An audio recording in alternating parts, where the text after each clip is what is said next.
the kids that actually come and train from a young age and they are connected to a community and to the nature, we see that they are much better students, much more concentrated, much less of the ADHD symptoms that perhaps some of the other kids may exhibit, or stress during exam times.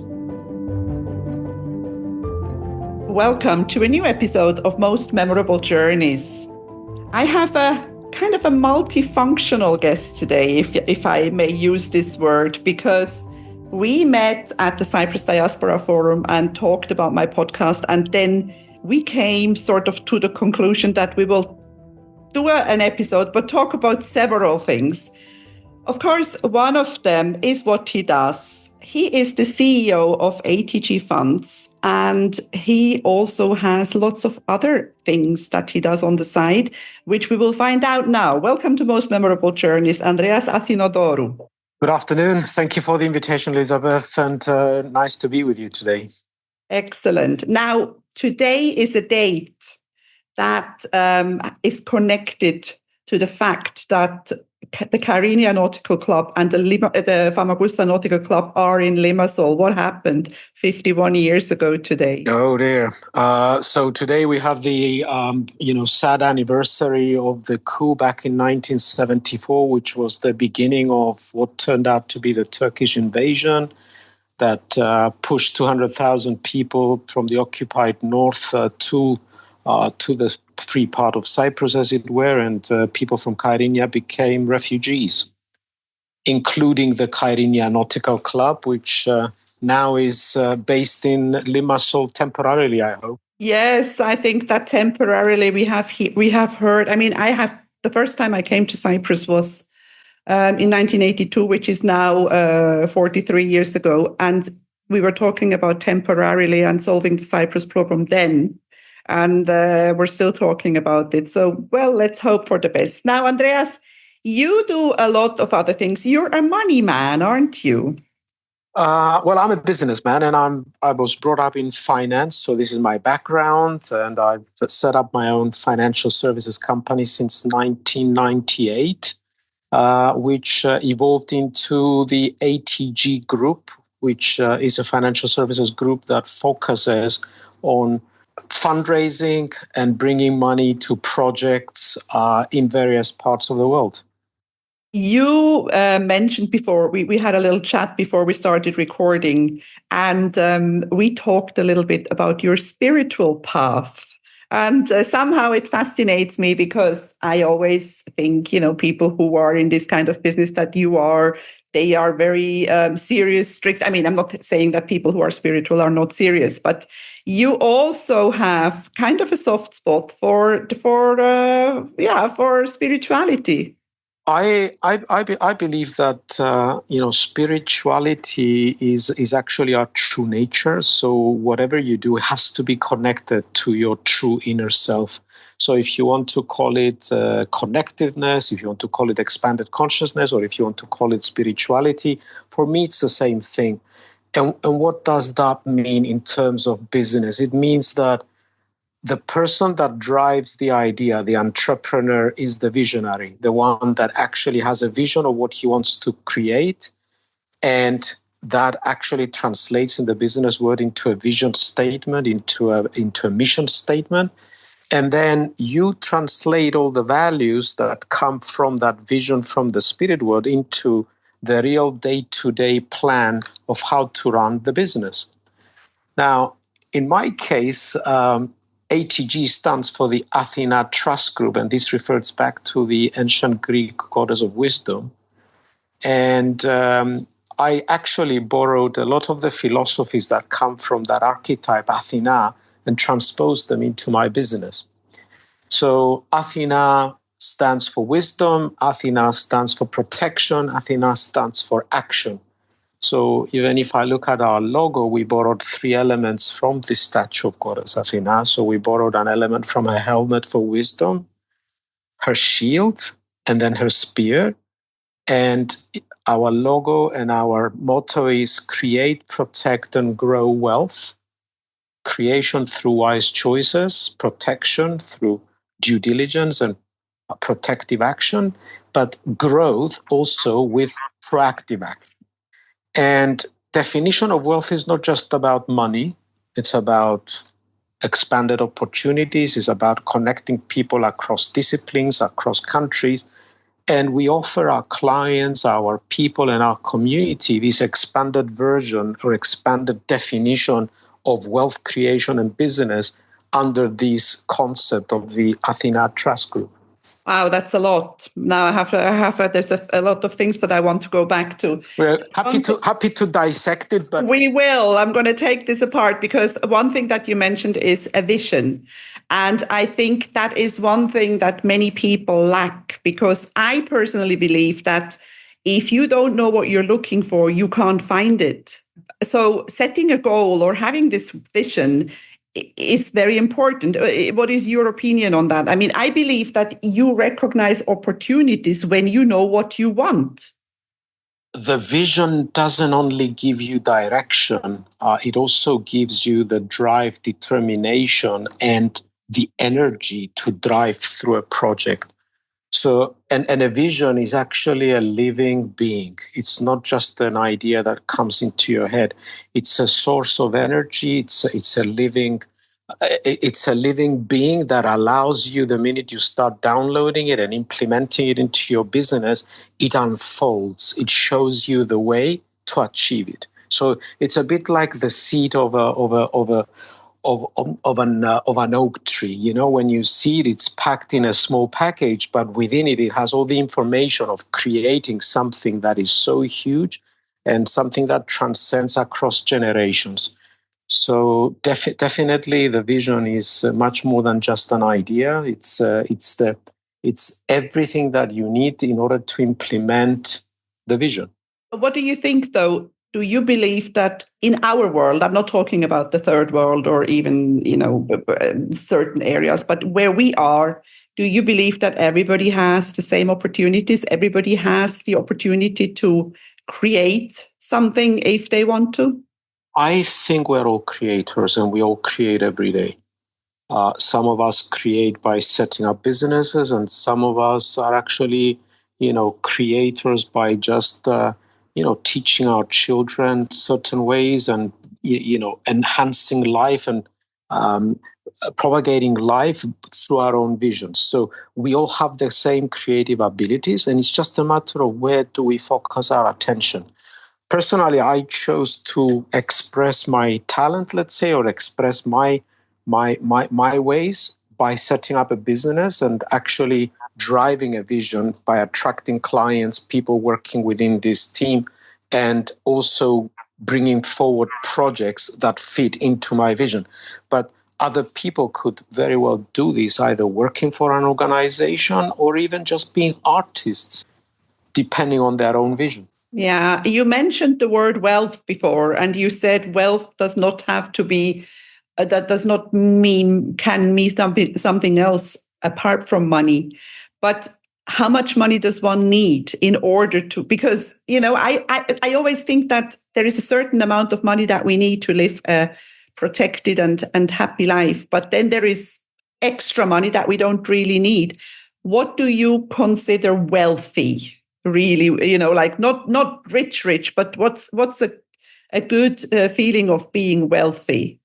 If I look at money and wealth from a position of lack, I constantly feeling that I don't have enough, then I don't have an answer to your question, because the minute you buy a car, there is always a better car. The minute you buy your iPhone, there is the next version coming up. The minute you have a house, somebody has a bigger house next to you.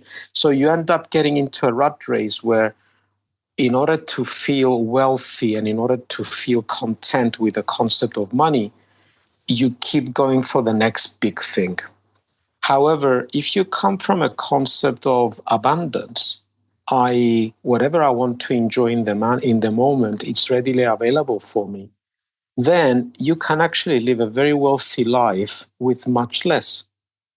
So you don't need to upgrade to the next phone every time somebody says buy, and you don't need to buy the next car because your neighbor did, and you don't need the third, fourth house.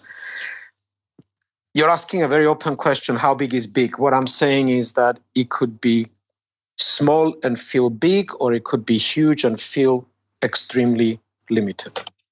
Yeah, and I think there's a lot of very wealthy people who are very unhappy, and you said very well. Comparison is the thief of joy, because when we spend our lives comparing ourselves to the neighbor or to other people or to whoever has more, then of course we become frustrated. But you're so totally right. It's being content, and that's the sort of the source of happiness.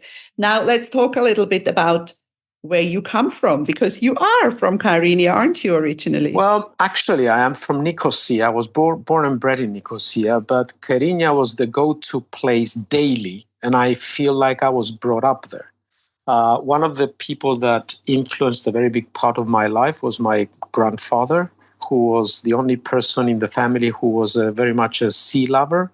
So he used to take me to Kyrenia all the year round, introduced me to the joys of the sea, swimming all the year round, snorkeling, going fishing on a boat from a very young age. So every kind of free moment that I remember in my youth and up until the age of 8 when the invasion happened, evolves around Kyrenia. And for those people who are listening and do not know what we're talking about, because I have listeners all over the world, Kyrenia is in the occupied part of Cyprus, and it's a coastal town, and Nicosia, the capital, is landlocked. So people from Nicosia would mostly go to, at the time before the invasion, would go to Kyrenia because it was the closest in distance. Yeah, it's quite an amazing city town actually, because it's on the water. But immediately behind the city, you have the northern mountain range of Cyprus called Pentadactylos, the Five-Finger Mountains. So when you are in Kyrenia, you have this beautiful feeling of the mountains behind you. And also you actually feel this energy of flow of the mountains all the way into the sea. And you are in the water, and then literally within 5 minutes driving, you're up in higher grounds, in woodlands, in Pentadactylos. So for quite an amazing and quite unique terrain. Yeah, I think that's a picture that gives many places so much beauty when you actually have the sea, but a mountain behind. There's places like that in Croatia, or there's places like that in many places, but Kyrenia is unique. Now, the Kyrenia, let's talk a little bit about the Kyrenia Nautical Club. During or before the invasion, when the island was united, it was an active nautical club in Kyrenia. Yes, there was an active nautical club in Kyrenia, and it was involved in some of the key sports, which included rowing and swimming. And there was quite an active community of Kyrenian people taking part in the local games, let's say, within the Kyrenia Nautical Club. It's a community thing, isn't it? I think it's not just going swimming or going rowing. It's also, and I watch that here and I love this. It's going and doing all these things, but then having a coffee or having a chat, meeting a friend, and just catching up. I think this is the beauty of these clubs. Now, in 74 or after 74, there was no more Kyrenia Nautical Club, and it was started again, if I remember right. I wrote it down in 1982 here in Limassol. That's right. So the Kyrenia Club, as nautical club as we know it today, was formed in 1982 by Limassolians in exile, refugees based in Limassol. We were given these small refugee plots on the water in Limassol, which we're still there until now. And it developed as a club, as a meeting point for the people of Kyrenia. Again, the socializing part and the connection to the sea. Developed into swimming, the team for the swimming, the team for the sailing, the sea team for the triathlon, and the team for kayaking. Now, kayaking was, let's say, the less popular of all the sports, because it was a late entrant to the Olympic Games, let's say. So it was the one that developed latest within the Kyrenia Nautical Club. But today is one of the, it's the part of the club that is growing fastest, because of a number of reasons that we can talk about in this podcast.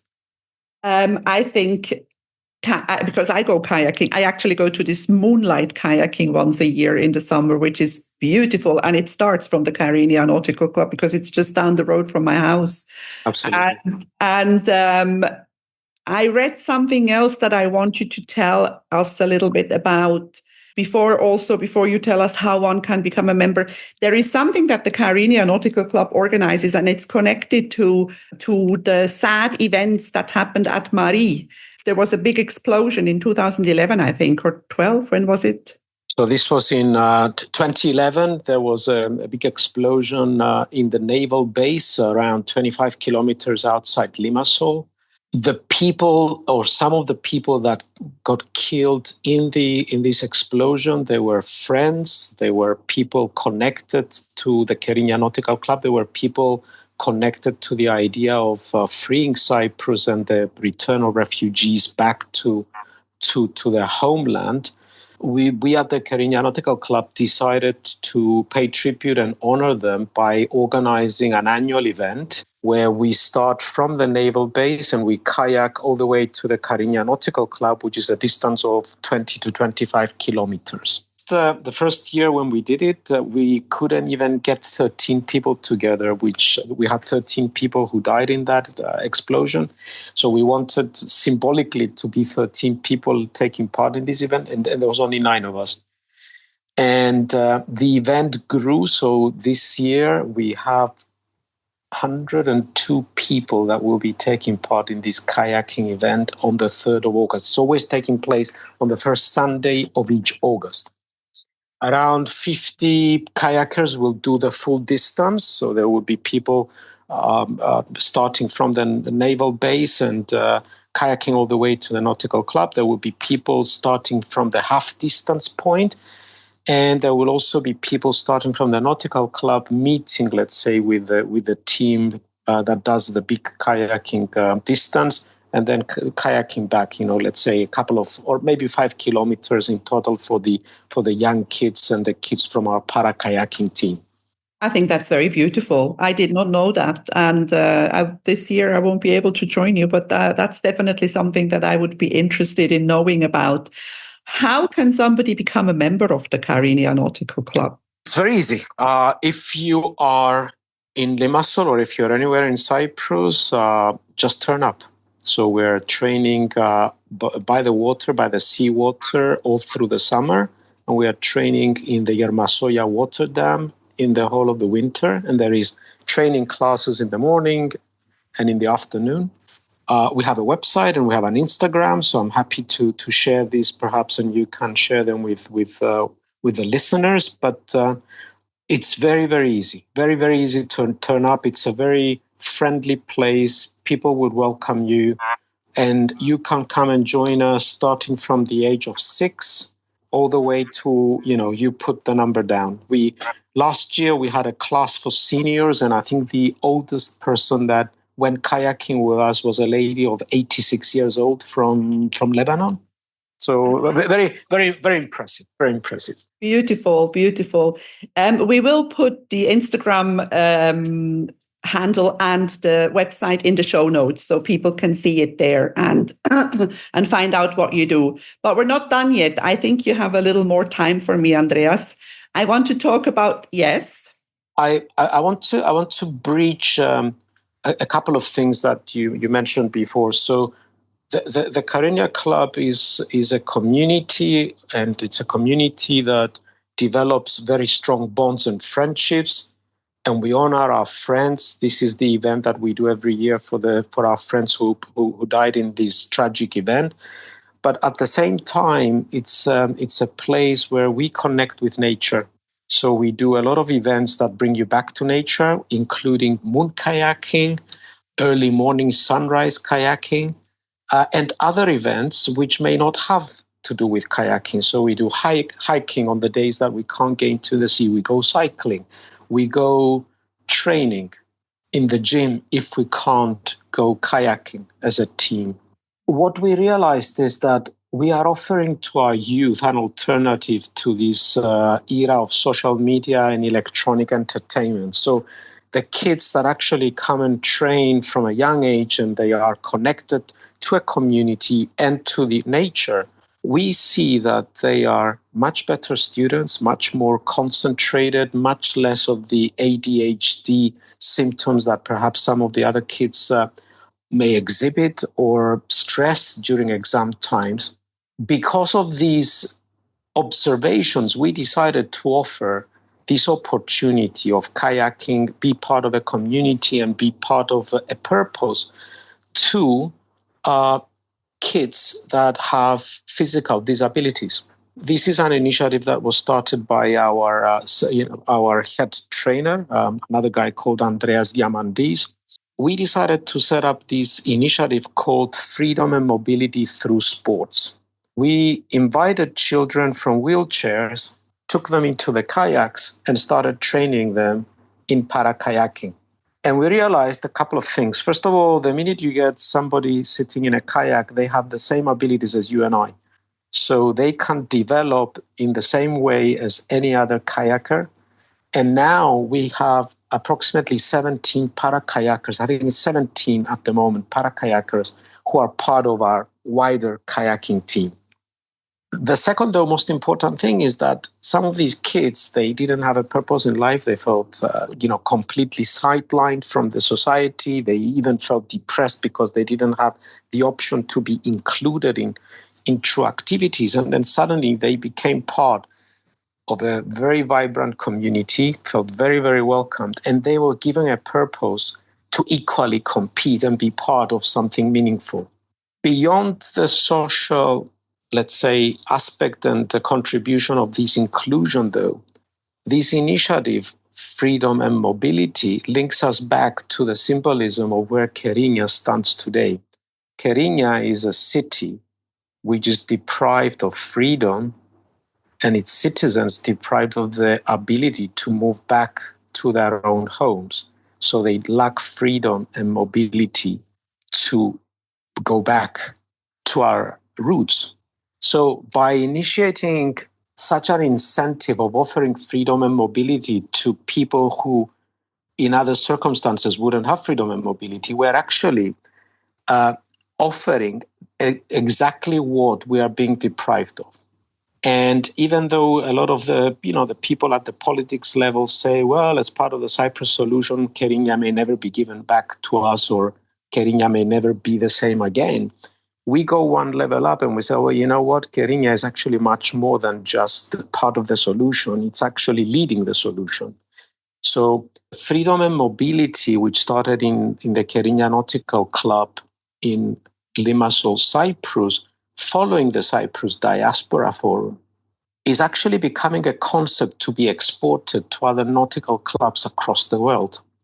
So we will be inviting some of the nautical clubs in Greece and some of the nautical clubs within the Greek and Cyprus, Hellenic and Cypriot diaspora to unite with us under this freedom and mobility through sports initiative. And they will be adopting this to offer this sport to the kids with disabilities in their own locale with the name of Kyrenia under the logo. So Kyrenia will be exporting something that on the one hand is deprived of in Cyprus across the whole world. So what started as a small initiative in Limassol may end up being quite an influential movement, at least across the Cypriot and the Hellenic world, across the world.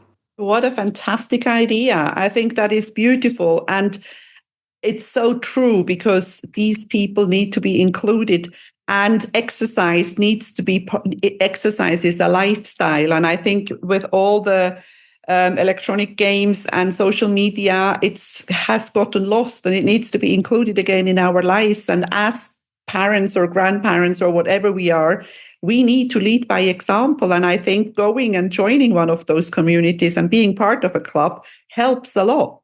Absolutely. Absolutely. We have seen kids improve their academic performance by doing more sports. We have seen kids being much happier staying away from their phones and their iPads. We have seen kids developing friendships away from substances and away from all the temptations that is all around us today. And being part of a healthy community that is based on values and with a vision, shared vision to a common good. Yeah. Yeah, very beautiful. Now, before I let you go, Andreas, because the podcast is called Most Memorable Journeys, and I talk to people about their life journey, but I also talk about travel and journeys.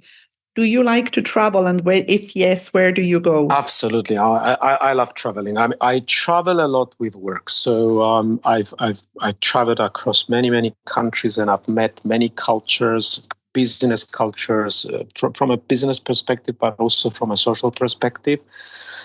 I like traveling to, let's say, the organized world of Europe and the UK and America, but I also like to travel and explore the wilderness, either of the desert or places like India and Russia, Siberia. That's something that is on my plan in the next couple of years.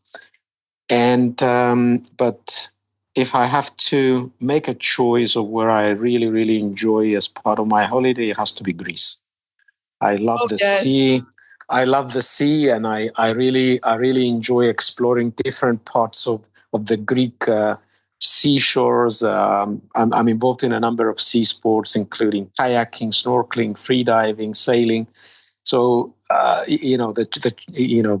options for Greece are limitless. There is no place like Greece. I totally agree. I was recently hiking in Andros, and it's just different. It's Greece. Yes, it is. It is. Yeah. But do you have like a crazy dream? Is there a place in the world? Let's say if time would allow, where would you go? Somewhere far? Is there something that is in your? I have a business partner who retired in New Zealand, and we are very much in contact. So he shares a lifestyle that I would very much like to experience, but I know that it's the kind of place that I would need to invest more than a week to be there and be part of that lifestyle. That's New Zealand. So I love the outdoor lifestyle of New Zealand. I love the combination of mountain hiking with sea sports, and also the open space and wilderness, and also the fact that it still remains unspoiled in many ways. Yeah, there's a lot of beautiful nature in New Zealand. Absolutely. If you like, you mentioned Kyrenia and Bendadaktylos and the mountain. New Zealand has like hundreds of these scenes that you absolutely. So if your question is where do you want to go when you grow up? Yes, when I grow up, I want to go to New Zealand. I think that's a good end. But you know what? I think it's better not to grow up. I think it's a trap. I will agree with you. So I choose to grow younger every year. I mean, I'm an accountant by background, so I've developed my own way of counting age. So I've chosen the age of 28, which is an age that I really enjoy, and I repeat it every year. So fantastic. When people ask me how old are you, I say I'm 28 plus X many years of experience. Beautiful. We're coming to the end. If you want to get in touch with Andreas Athinodorou because of ATG funds, that is one opportunity, of course, if you want to work with him. But if you also, people could get in touch with you in connection with the Kyrenia Nautical Club, couldn't they? Absolutely. I mean, I would love to talk to them, share my experience and guide them in the right way. And I would love to take anybody who contacts me personally kayaking. I'll, teach you how to get into the kayak. I'll paddle with you. I'll show you the joys of early morning kayaking or moon kayaking, and a nice lunch after kayaking. So I look forward to meeting some of the people from wide afar that might be interested to come and join us in a kayaking trip in Cyprus. That's a very big promise, Andreas. Everybody has heard that, ladies and gentlemen. You are invited by Andreas Athinodorou. Well, we have moon kayaking coming up in August, so guys, we're here. Thank you so much for being on Most Memorable Journeys today, Andreas Athinodorou. Thank you very much for the opportunity. Thank you. If you enjoy my podcast, please like, share, and subscribe to my channel. You will find all the information in the show notes.